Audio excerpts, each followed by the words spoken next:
Mr. President, ladies and gentlemen, I didn't intend to come here this year. My country is at war, fighting for its life. But after I heard the lies and slanders leveled at my country by many of the speakers at this podium, I decided to come here and set the record straight.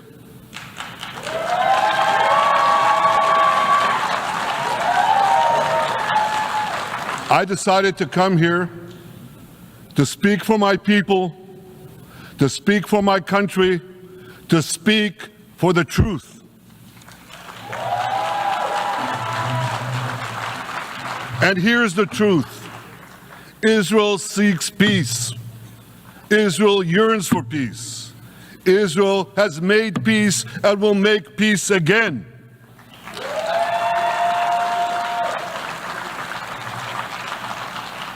Yet we face savage enemies who seek our annihilation, and we must defend ourselves against these savage murderers. Our enemies seek not only to destroy us, they seek to destroy our common civilization and return all of us to a dark age of tyranny and terror. When I spoke here last year, I said we faced the same timeless choice that Moses put before the people of Israel thousands of years ago. As we were about to enter the Promised Land, Moses told us that our actions will determine whether we bequeath to future generations a blessing or a curse. And that is the choice we face today. The curse of Iran's unremitting aggression, or the blessing of a historic reconciliation between Arab and Jew. In the days that followed that speech, the blessing I spoke of came into sharper focus. A normalization deal between Saudi Arabia and Israel seemed closer than ever. But then came the curse of October 7th. Thousands of Iranian-backed Hamas terrorists from Gaza burst into Israel in pickup trucks, on motorcycles, and they committed unimaginable atrocities. They savagely murdered 1,200 people. They raped and mutilated women. They beheaded men. They burned babies alive. They burned entire families alive, babies, children, parents, grandparents, in scenes reminiscent of the Nazi Holocaust. Hamas kidnapped 251 people from dozens of different countries, dragging them into the dungeons of Gaza. Israel has brought home 154 of these hostages, including 117 who returned alive. I want to assure you, we will not rest until the remaining hostages are brought home too. And some of their family members are here with us today. I ask you to stand up.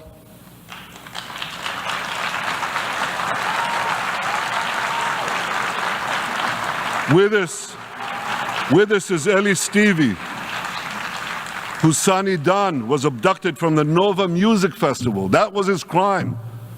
A music festival. And these murderous monsters took him.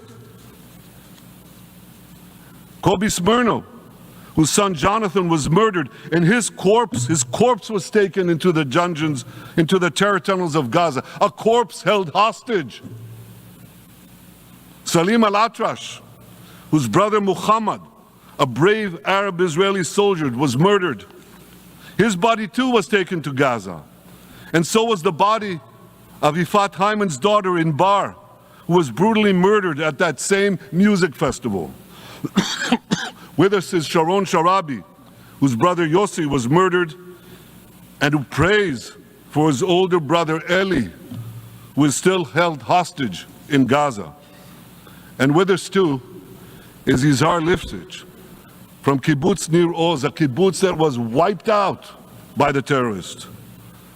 Thankfully, we achieved the release of his mother Yocheved, but his father Oded is still languishing in an underground terrorist hell of Hamas. I again promise you, we will return your loved ones home. We will not spare that effort until this holy mission is accomplished.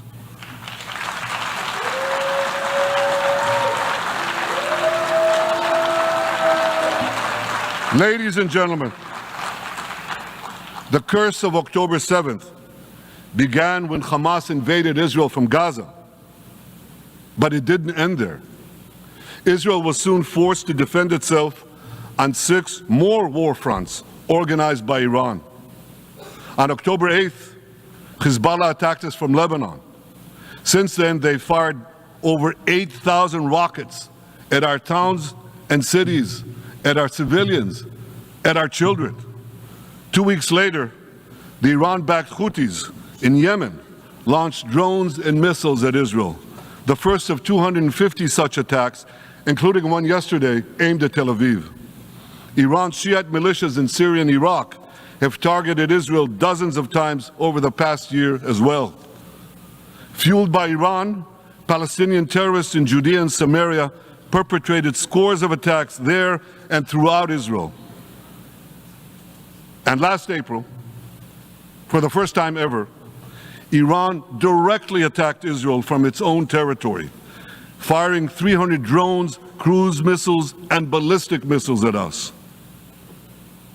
I have a message for the tyrants of Tehran. If you strike us, we will strike you. There is no place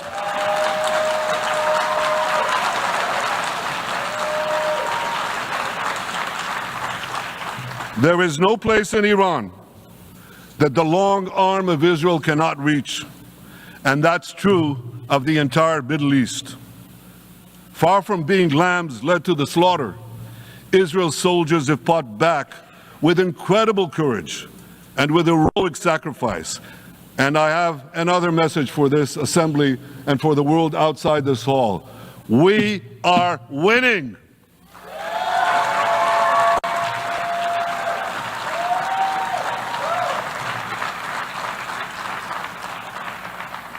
Ladies and gentlemen, as Israel defends itself against Iran in the seven-front war, the line separating the blessing and the curse could not be more clear.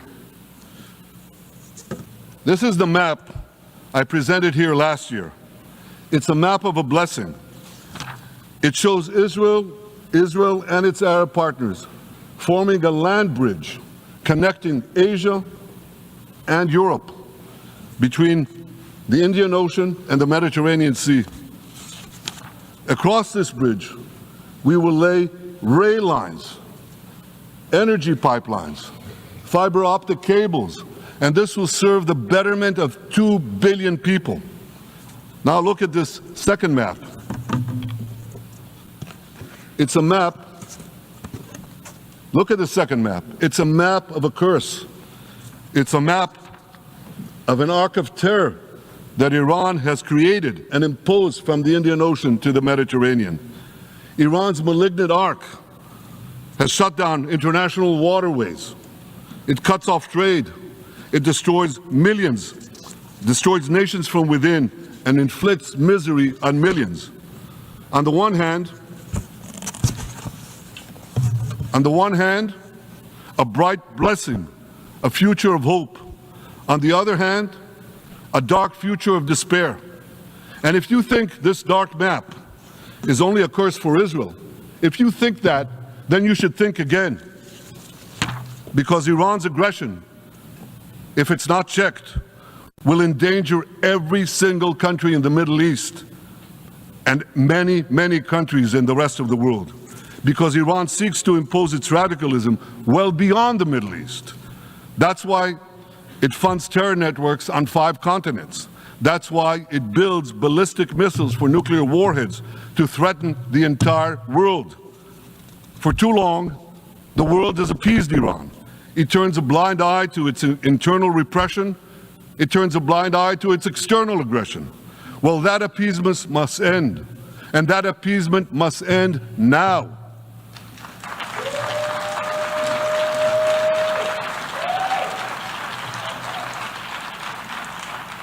Nations of the world should support the brave people of Iran who want to rid themselves of this evil regime.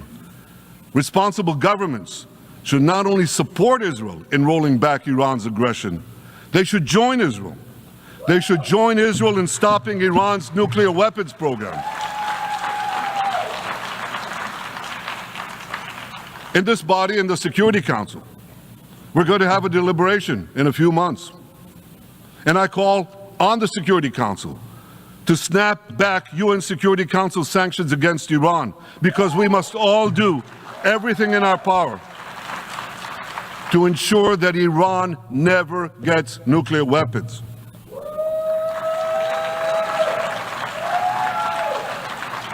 For decades, I've been warning the world against Iran's nuclear program. Our actions delayed this program by perhaps a decade, but we haven't stopped it. We've delayed it, but we haven't stopped it. Iran now seeks to weaponize its nuclear program for the sake of the peace and security of all your countries. For the sake of the peace and security of the entire world, we must not let that happen. And I assure you, Israel will do everything in its power to make sure it doesn't happen.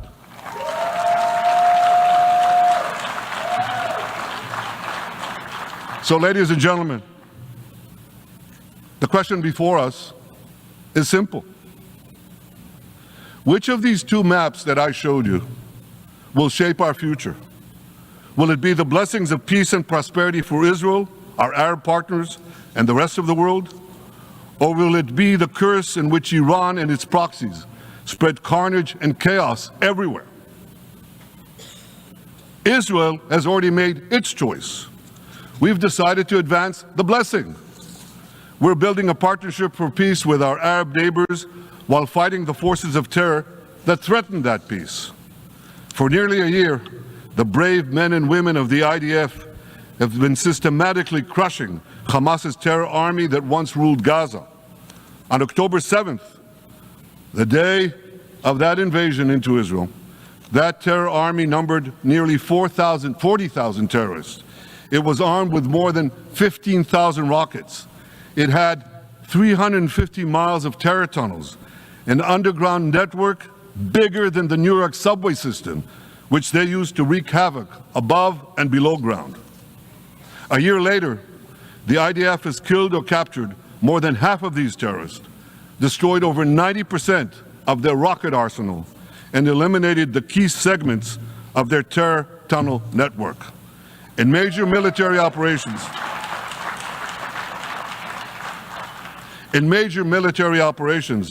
we destroyed nearly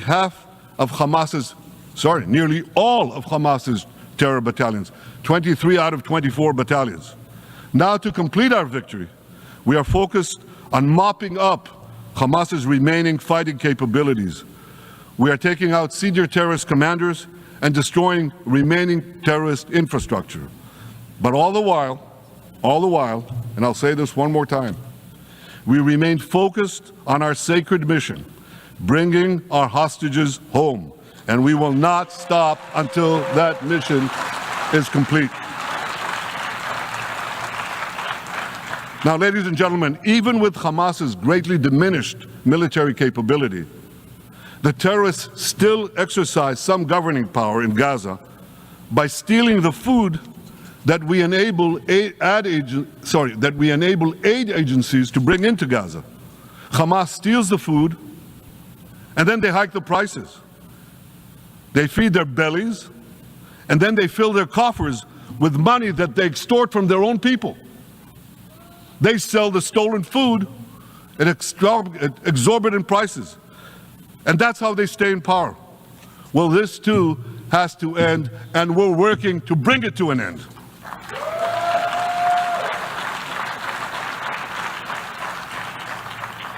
And the reason is simple.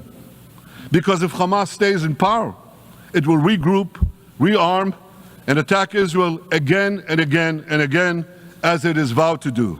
So Hamas has got to go.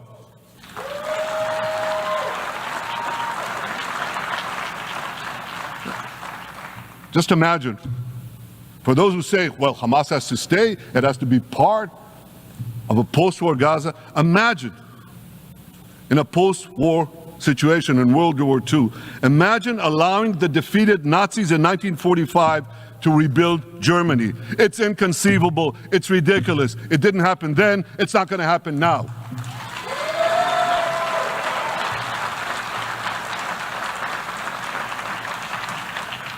This is why Israel will reject any rule for Hamas in a post-war Gaza. We don't seek to resettle Gaza. What we seek is a demilitarized and de-radicalized Gaza. Only then can we ensure that this round of fighting will be the last round of fighting. We are ready to work with regional and other partners to support a local civilian administration in Gaza committed to peaceful coexistence. As for the hostages, I have a message for the Hamas captors. Let them go. Let them go. All of them. Those alive today must be returned alive, and the remains of those whom you brutally killed must be returned to their families. Those families here with us today, and others in Israel, deserve to have a resting place for their loved ones, a place where they can grieve and remember them. This war, ladies and gentlemen, this war can come to an end now. All that has to happen is for Hamas to surrender, lay down its arms, and release all the hostages. But if they don't, we will fight until we achieve victory, total victory.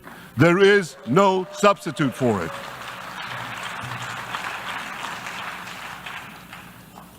Israel must also defeat Hezbollah in Lebanon. Hezbollah is the quintessential terror organization in the world today. It has tentacles that span in all continents. It has murdered more Americans and more Frenchmen than any group except bin Laden. It's murdered the citizens of many countries represented in this room. And it has attacked Israel viciously over the last 20 years, in the last year, completely unprovoked. A day after the Hamas massacre, on October 7th, Hezbollah began attacks against Israel, which forced more than 60,000 Israelis on our northern border to leave their homes, becoming refugees in their own land. Hezbollah turned vibrant towns in the north of Israel into ghost towns. So I want you to think about this in equivalent American terms. Just imagine if terrorists turned El Paso and San Diego into ghost towns. Then ask yourself, how long would the American government tolerate that? A day? A week? A month? I doubt they tolerate it even for a single day. Yet Israel has been tolerating this intolerable situation for nearly a year. Well, I've come here today to say, enough is enough.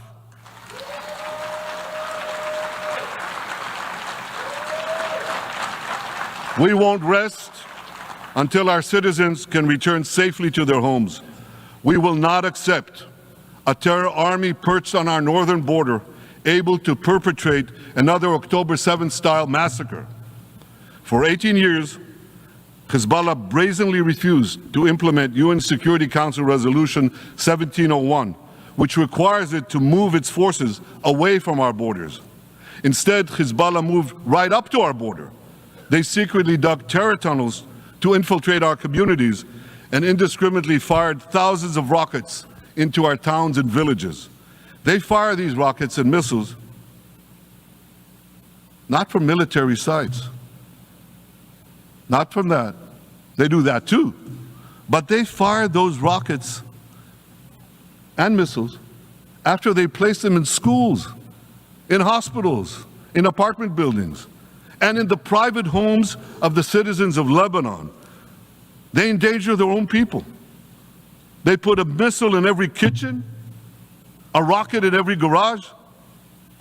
I said to the people of Lebanon this week, Get out of the death trap that Hezbollah has put you in. Don't let Nasrallah drag Lebanon into the abyss. We're not at war with you. We're at war with Hezbollah, which has hijacked your country and threatens to destroy ours. As long as Hezbollah chooses the path of war, Israel has no choice, and Israel has every right to remove this threat and return our citizens to their homes safely. And that's exactly what we're doing.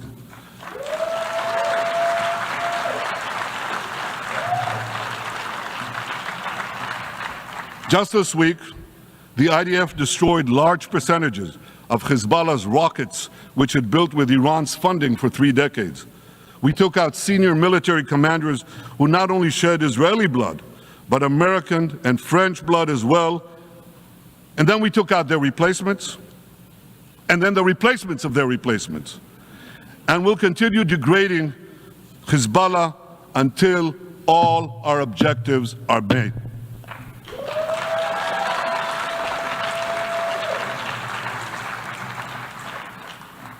Ladies and gentlemen, we're committed to removing the curse of terrorism that threatens all civilized societies. But to truly realize the blessing of a new Middle East, we must continue the path we paved with the Abraham Accords 4 years ago. Above all, this means achieving a historic peace agreement between Israel and Saudi Arabia.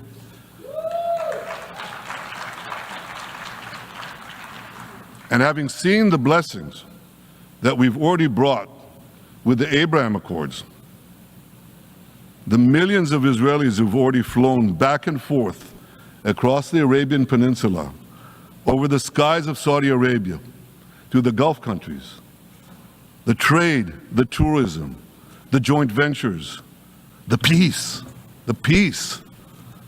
I say to you, what blessings such a peace with Saudi Arabia would bring.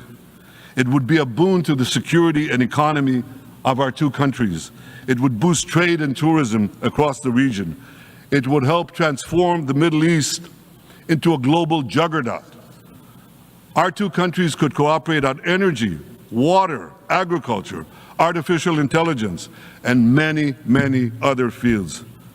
Such a peace, I'm sure, would be a true pivot of history. It would usher in a historic reconciliation between the Arab world and Israel, between Islam and Judaism, between Mecca and Jerusalem. While Israel is committed to achieving such a peace, Iran and its terror proxies are committed to scuttling it. That's why one of the best ways to foil Iran's nefarious designs is to achieve the peace. Such a peace would be the foundation for an even broader Abrahamic alliance. And that alliance would include the United States, Israel's current Arab peace partners, Saudi Arabia, and others who choose the blessing of peace. It would advance security and prosperity across the Middle East and bring enormous benefits to the rest of the world. With American support and leadership, I believe this vision can materialize, and much sooner than people think. And as the Prime Minister of Israel, I will do everything in my power to make it happen. This is an opportunity that we and the world should not let go by.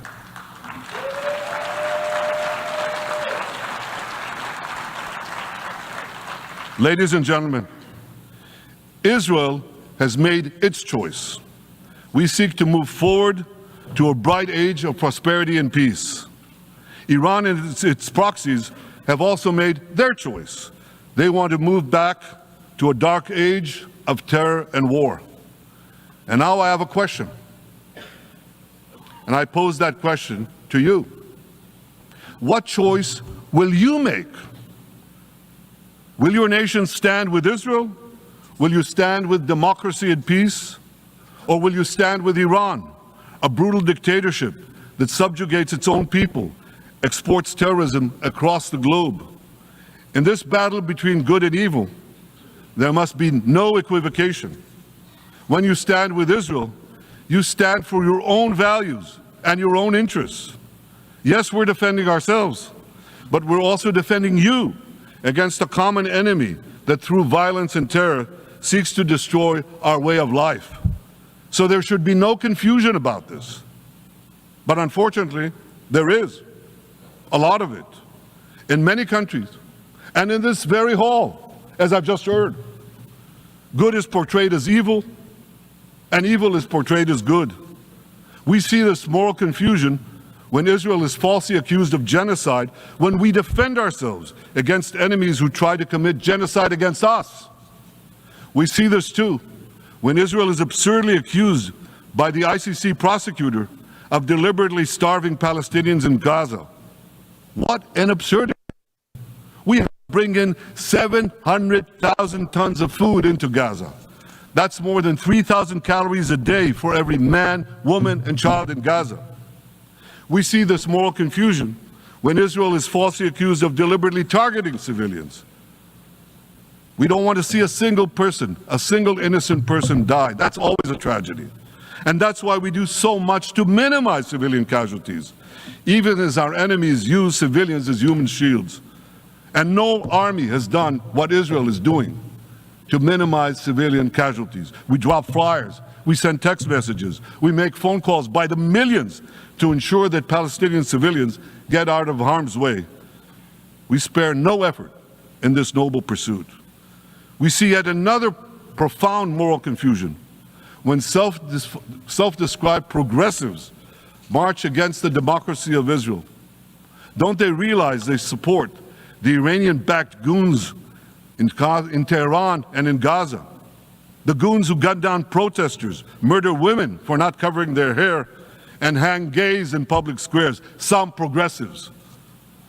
According to the US Director of National Intelligence, Iran funds and fuels many of the protesters against Israel. Who knows, maybe some of the protesters, or even many of the protesters outside this building now. Ladies and gentlemen, King Solomon, who reigned in our eternal capital, Jerusalem, 3,000 years ago, proclaimed something that is familiar to all of you. He said, "There is nothing new under the sun." Well, in an age of space travel, quantum physics, and artificial intelligence, some would argue that's a debatable statement. But one thing is undeniable. There is definitely nothing new at the United Nations.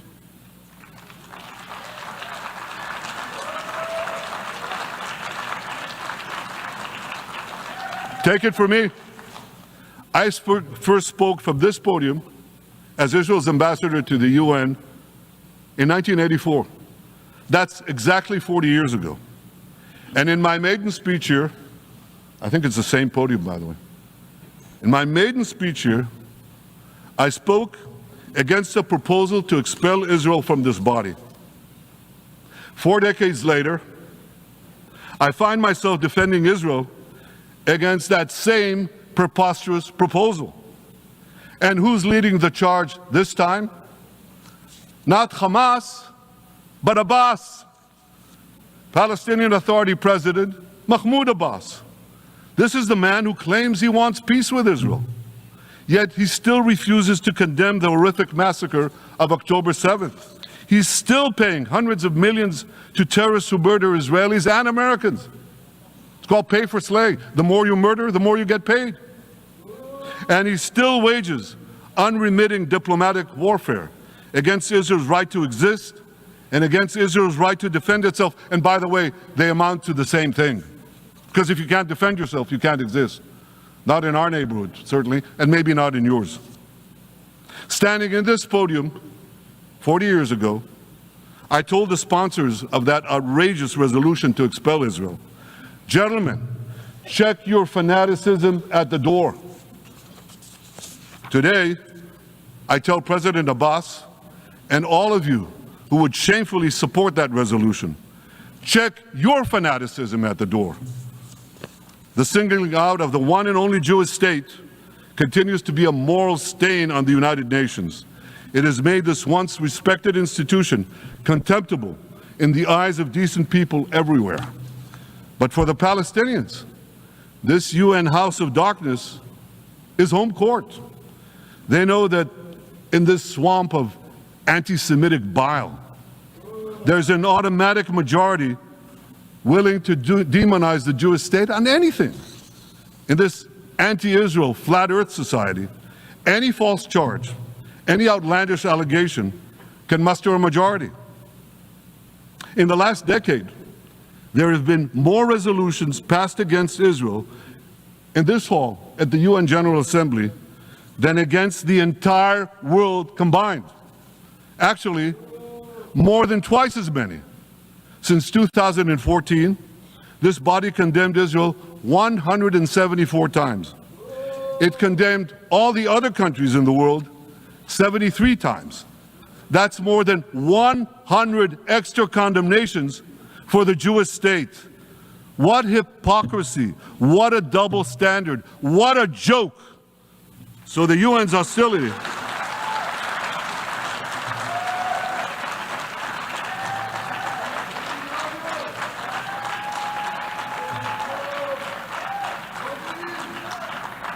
So all the speeches you heard today, all the hostility directed at Israel this year, it's not about Gaza. It's about Israel. It's always been about Israel's very existence. And I say to you, until the Jewish state is treated like other nations, until this anti-Semitic swamp is drained, the UN will be viewed by fair-minded people everywhere as nothing more than a contemptuous farce. Now, given the anti-Semitism at the UN, it should surprise no one that the prosecutor at the ICC, one of the UN's affiliated organs, is considering issuing arrest warrants against me and Israel's defense minister, the democratically elected leaders of the democratic state of Israel. The ICC prosecutors rushed to judgment. His refusal to treat Israel with its independent courts the way other democracies are treated is hard to explain by anything other than pure anti-Semitism. Ladies and gentlemen, the real war criminals are not in Israel. They're in Iran. They're in Gaza, in Syria, in Lebanon, in Yemen. Those of you who stand with these war criminals, those of you who stand with evil against good, with a curse against the blessing, those of you who do so should be ashamed of yourselves.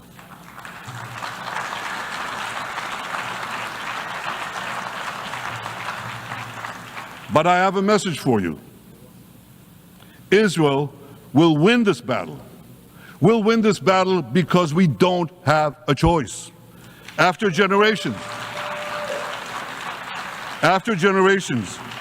in which our people were slaughtered, remorselessly butchered, and no one raised a finger in our defense, we now have a state. We now have a brave army, an army of incomparable courage, and we are defending ourselves. As the book of Samuel says in the Bible, Netzach Yisrael lo yishaker. The eternity of Israel will not falter.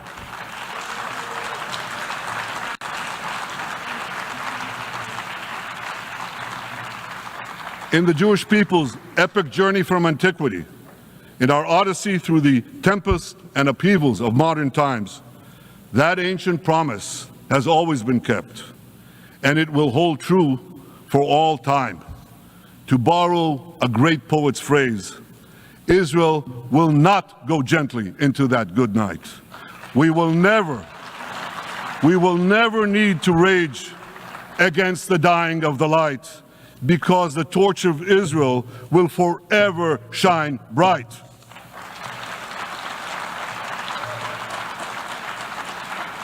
To the people of Israel and to the soldiers of Israel, I say, be strong and of good courage. חזקו ויצאו ואל תיראו מפניהם, כי אדוני אלוהיך הוא ההולך עמך, לא ירפך ולא יעזבך. Am Yisrael Chai, the people of Israel live now, tomorrow, forever. Thank you.